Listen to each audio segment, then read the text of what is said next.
Mga kaibigan, welcome back. Ito pag-uusapan natin, yung sinabi po ng head coach ng New Zealand sa Gilas after ng draw. Malakas ang tingin niya sa ating national team. At yung Chinese Taipei pala na makakalaban din ng Gilas, balita po doon na ang expected na ipapadala nila sa Asia Cup ay ang pinakamalakas na lineup sa kasaysayan ng Taipei. Wala nang paligoy-ligoy pa kaibigan. Eto may nakita po akong article sa Taiwan website about po ito sa makakalaban ng ating Gilas sa Asia Cup. Ito nga yung Chinese Taipei. Eto translate po natin sa Tagalog. Nakasulat po dito yung 7 core players nila. Etong B brother yan po yung Brandon Gilbeck. Yang Abasi ay si Albachir Gadiaga. At etong Hidan at Hibo po or kung tawagan nila doon ay ang He Brothers. Yan po yung magkapatid na Hinton na players sa USNCAA, mga NBA prospect. Huwag po tayong magugulat kung maglaro mga yan sa FIBA Asia Cup kalaban ng Gilas. At pag naglaro po mga yan, lalo tayong mapapalaban dyan sa Taipei. Kasi 7-footer ang naturalized nila. Eto, number 1 shot blocker pa yan ng Asia Cup qualifiers. May Gadiaga pa sila. Kita nyo naman yung laro.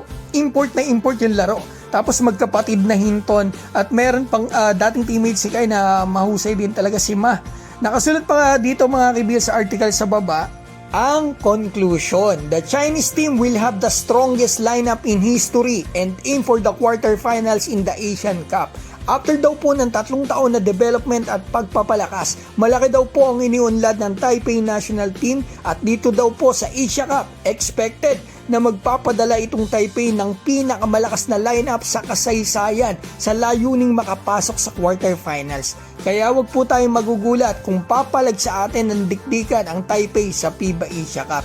Ngayon, punta naman po tayo sa isa pang napakatigas na kalaban ng Gilas dito sa Asia Cup. Kagrupa natin ang New Zealand. Alam niyo po ba after ng draw ng Asia Cup, may reaction po pala yung head coach mismo ng New Zealand, si Jude Plabel. Eto, basahin po natin.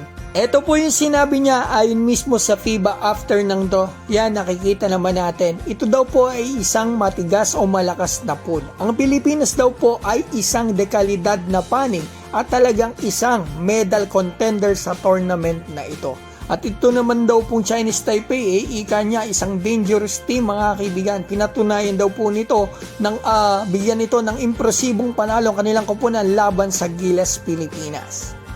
Malakas o mataas ang tingin ang Tall Blacks coach sa Gilas Pilipinas. Para sa akin, kung andyan po si Kai Sotto, walang hype at kung healthy yung mga players natin, malamang talaga title contender talaga tayo. Malamang papasok tayo sa 4 na teams at baka mamaya talunin pa natin etong Australia. Kasi mga kaibigan, hindi naman po talaga NBA players ang pinapadala ng Australia dito nga sa mga Asia Cup. Kagaya ng last time na nag-champion pa sila. Tayo nga mga kaibigan, ng healthy players natin, tinalo nga natin ng Latvia. Pumalag tayo sa mga European team, Georgia, di ba? So eto, mga kaibigan, Australia, puro NBL players. Tingin ko talaga papalag tayo kung kumpleto tayo.